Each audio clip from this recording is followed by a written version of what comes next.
supuesto, a la universidad, a la escuela, por la invitación para poder compartir esta noche respecto a lo que estamos haciendo en el comercio exterior peruano, la situación actual y algunos de los programas que estamos implementando para que ustedes puedan conocerlos y puedan también interesarse en ellos, porque finalmente lo que queremos nosotros desde el sector comercio exterior es, por supuesto, aportar a la dinámica de la economía nacional, aportar a la generación de empleo, pero en un plano un poco más micro, como decimos los economistas, finalmente a generar interés en los estudiantes para que busquen oportunidades en el sector comercio exterior, que es una actividad muy importante para la economía nacional por sus múltiples beneficios, es una actividad formalizadora, una actividad que permite emprendimientos y que permite también una posibilidad de extenderse en mercados que no necesariamente es el peruano, permite multiplicarla por la cantidad de oportunidades que pueden tener las empresas y los emprendedores y, por supuesto, también interesar a los estudiantes como ustedes en algunos de los programas que tenemos precisamente para ustedes, para que puedan conocerlos y para que fomentar que los estudiantes de la Universidad Ricardo Palma participen un poco más de ellos. En realidad es muy reducida la participación de los estudiantes de la universidad en los programas que tienen distintas entidades del Estado, pero en particular en los programas que tiene el Ministerio de Comercio, Industria y Turismo. Así que esta es una buena oportunidad para dárselos a conocer. Y en ese sentido, me ayudas, muchas gracias. Miren, el comercio exterior peruano viene atravesando en estos momentos por una situación de recuperación. Hay que tomar en cuenta que en realidad estamos hablando que el boom de las exportaciones peruanas es relativamente reciente en la historia económica del país. Teníamos que hasta antes de los 2000, las exportaciones totales peruanas se acercaban solamente a los 7.000 millones de dólares anuales en su conjunto. En el año 2012, que recién se crea en el Perú el Ministerio de Comercio Exterior y Turismo, se empiezan a implementar las políticas comerciales en dos grandes vertientes: la política de integración global a través de las negociaciones comerciales internacionales y la política de desarrollo de comercio a través de la generación de oferta exportable, facilitación de comercio, la internacionalización de los productos y la captación de nuevos mercados internacionales y, por supuesto, en aquel entonces, la generación de una cultura exportadora. Hay que tomar en cuenta que el boom de las carreras de negocios globales es también relativamente reciente y el Ministerio ha, digamos, colaborado mucho en poder difundir a través de la academia la posibilidad que cada vez más universidades puedan interesarse en una vertiente de los negocios que es muy especializada y que requiere de profesionales que tengan los instrumentos apropiados para apoyar a las empresas y a los emprendedores a participar de una manera adecuada en el comercio internacional. Es así que empieza una ola de negociaciones internacionales. Vamos a seguir viendo más adelante cuáles han sido esas negociaciones que permitieron que en su momento las exportaciones peruanas se multipliquen casi por 7. Las exportaciones peruanas alcanzaron su pico máximo en el año 2012. Fue el año en el que alcanzamos el récord histórico de exportaciones del Perú. A partir del 2013, ¿qué ocurrió en los mercados internacionales? ¿Alguien sabe qué ha ocurrido en los mercados internacionales? ¿A alguien se le ocurre algo? Bueno, hubieron grandes crisis. Exactamente.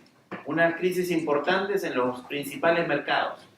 Eso generó que los flujos de inversión de dinero nuevamente se retraigan de las economías en desarrollo como la peruana y generó, por supuesto, un enfriamiento económico en distintas regiones. Las principales afectadas desde aquel entonces hasta la fecha han sido, la reducción del dinamismo de la economía china, la ralentización del crecimiento económico en la Unión Europea con tasas muy pobres y, por supuesto, la desaceleración en Estados Unidos. Eso generó, entre otras cosas, que los mercados internacionales se retraigan y que las cotizaciones de los principales commodities de exportación peruano caigan, afectando de esa manera las exportaciones totales peruanas. Si bien las exportaciones no tradicionales, las que para el Perú son exportaciones con valor agregado, las exportaciones no tradicionales son aquellas que tienen mayor valor agregado versus las exportaciones tradicionales. ¿Qué son las exportaciones tradicionales? Minerales, harina de pescado, algodón, básicamente. Las no tradicionales son las exportaciones de la agricultura moderna, de la industria, de la metalmecánica, del textil confecciones. Las exportaciones peruanas estuvieron afectadas principalmente por la caída de las exportaciones tradicionales en estos primeros años, 2013-2014. En esos años las no tradicionales todavía resistieron el shock internacional, pero ya hacia el 2015-2016 resintieron también esa situación y empezaron a caer. Lo que vemos a partir del 2016 es una recuperación. Aquí tengo cifras hasta abril, pero las cifras de mayo son aún más alentadoras. Tenemos ya un crecimiento total de las exportaciones por encima del 27% y, como vamos a ver más adelante, de las no tradicionales por encima del 7%. Es decir, estamos entrando ya a una etapa nuevamente de recuperación de las exportaciones totales, tanto de las tradicionales, aquellas de bajo valor agregado, como las de no tradicionales, que son las exportaciones con mayor valor agregado. La siguiente, por favor. Aquí podemos ver un poco lo que aconteció. En ese entonces tuvimos 24 meses de caída continua de las exportaciones totales.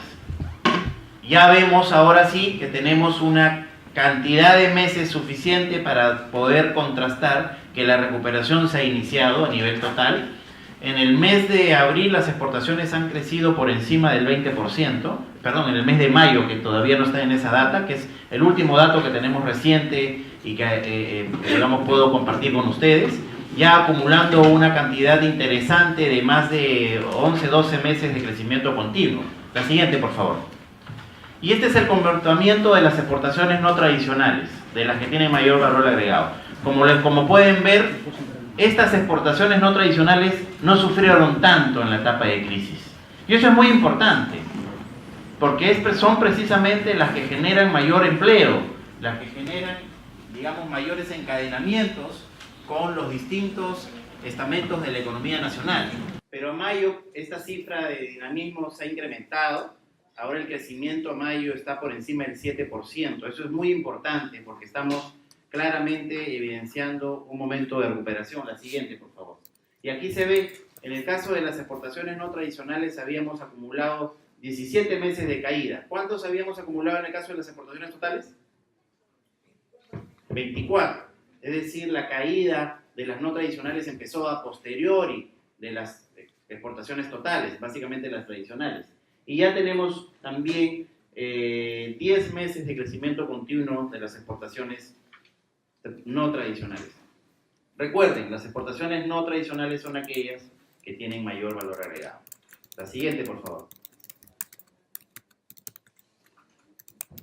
Esto ha generado, esta recuperación de las exportaciones ha generado que también empecemos a recuperar nuestra cuenta corriente en balance pagos, en particular el déficit comercial que nosotros habíamos venido observando por cerca de 20 meses, ahora ha pasado a tener un superávit.